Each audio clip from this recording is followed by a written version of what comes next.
The Story of Civilization, Part 2, The Life of Greece, being a history of Greek civilization from the beginnings and civilization in the Near East, from the death of Alexander to the Roman conquest, with an introduction on the prehistoric culture of Crete by Will Durant. Chapter 22, Alexander. Section 4, The End of an Age. When the news of his death reached Greece, revolts against the Macedonian authority broke out everywhere.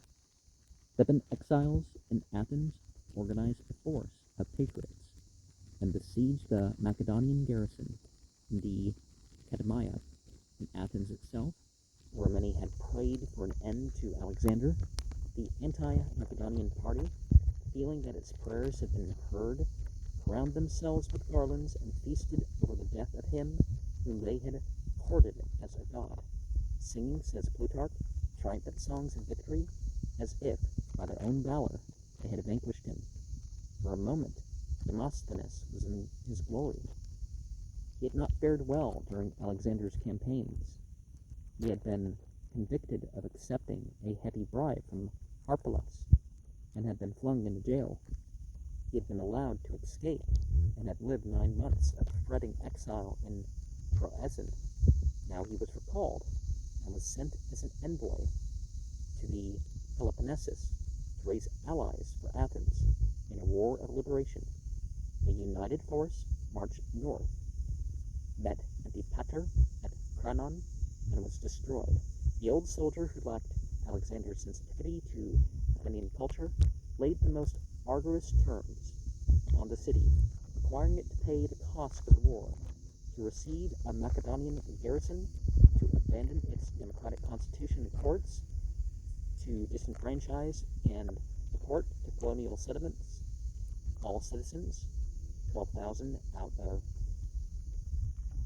21,000, possessing less than 2,000 drachmas worth of property, and to surrender Demosthenes, Papirides, and 2 other anti-Macedonian orators. Demosthenes fled to Calauria and took refuge in the temple sanctuary. Surrounded by Macedonian pursuers, he drank a phial of poison and died before he could drag himself out of the sacred court.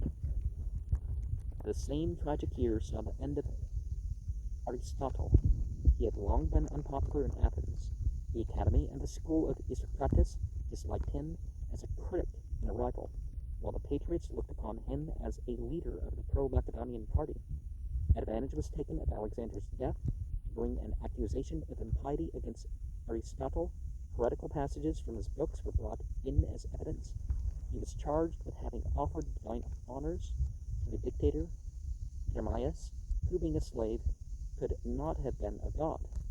Aristotle quietly left the city, saying that he would not give Athens a chance to sin a second time against philosophy. Some of the probably people that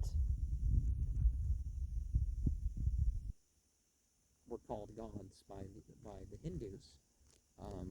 There's no Hinduism as a religion, I just mean that race.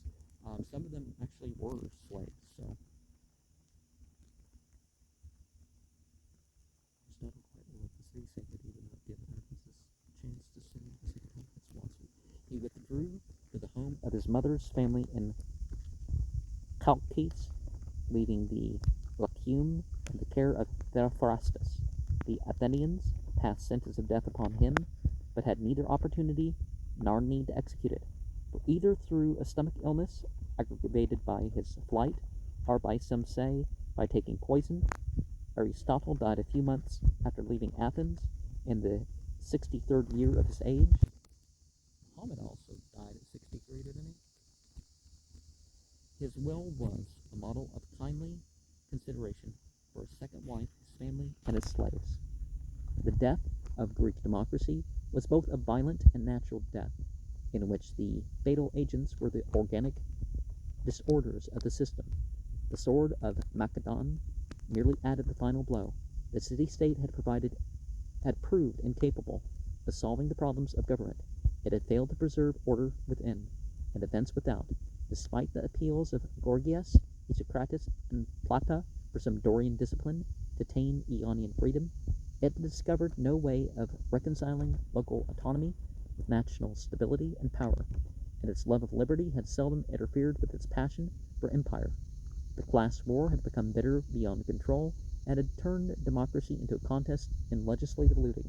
The assembly, a noble body in its better days, had degenerated into a mob, hating all superiority and rejecting all restraint, ruthless before weakness but cringing before power, voting itself every favor and taxing property to the point of crushing initiative, industry, and thrift. Philip, Alexander, and Antipater did not destroy Greek freedom, it had destroyed itself, and the order that they forged preserved for centuries longer, and disseminated through Egypt and the East a civilization that might otherwise have died of its own tyrannous anarchy. And yeah, there's the tyranny of democracy, of anarchy, and of dictatorships. It doesn't really matter the type of system. Things can be a right or a wrong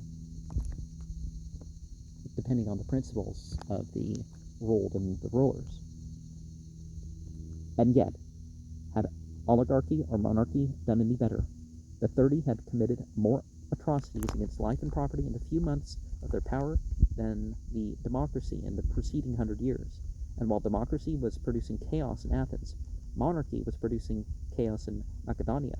A dozen wars of succession, 100 assassinations, and 1,000 interferences with freedom, and no redeeming glory of literature, science, philosophy, or art. The weakness and smallness of the state in Greece had been a boon to the individual, if not in body, certainly in soul. That freedom, costly as though it was, had generated the achievements of the Greek mind. Individualism in the end destroys the group, but in the interim, it stimulates personality, mental exploration, and artistic creation. Greek democracy was corrupt and incompetent and had to die. But when it was dead, men realized how beautiful its heyday had been, and all latter generations of antiquity look back to the centuries of Pericles and Plata as the zenith of Greece and of all history. Now, the thing nowadays is people are pushing for forcing, but removing rights by what's popular, cancel culture and all that other stuff. If it's your own personal thoughts and stuff, why do people have to affirm you by your non-physical, non-legal titles, right? That's totally up to them if they want to involve themselves in all that stuff. Muhammad, when he had treaties signed and stuff like this, he didn't require people to agree with his theology. Things sometimes were even phrased, so it would address the monotheist and the polytheist alike. He didn't have to have, when he wrote a letter, but when an agreement was signed, those who weren't Muslim, they didn't sign Muhammad or Rasulullah or whatever. And really the best governments are sort of a mix of features. The military is tight and ordered. You attend a group prayer, it's not chaotic, so there's a degree of fascism there. Because fascism only means you're working together as one in an order. It's not really, society has to have some aspect of that. There has to be some aspect of socialism, but not in the terms of they just redistribute wealth. If there's a group effort, the state funds are obviously used to protect and develop among the society as a whole. The soldiers, of course, would get a better cut of the war efforts.